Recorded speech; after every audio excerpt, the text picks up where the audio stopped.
জান্নাতের টিকিট পাইয়া ওসমান রাদিয়াল্লাহু আনহু হাউমাউ করে কাঁদলেন, জীবনভর কবরে একা থাকবো কেমনে? এগো হালাত যদি এমন হয় তা আমরা তো মানুষই।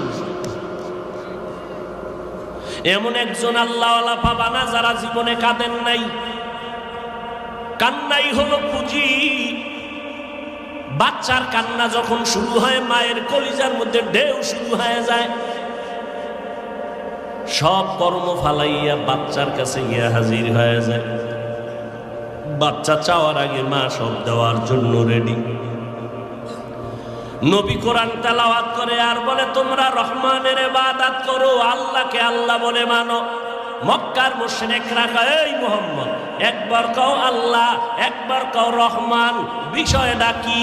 আসলে কে হক বলো, রহমান কে? একদিন বলো আল্লাহর ইবাদত করো, আর একদিন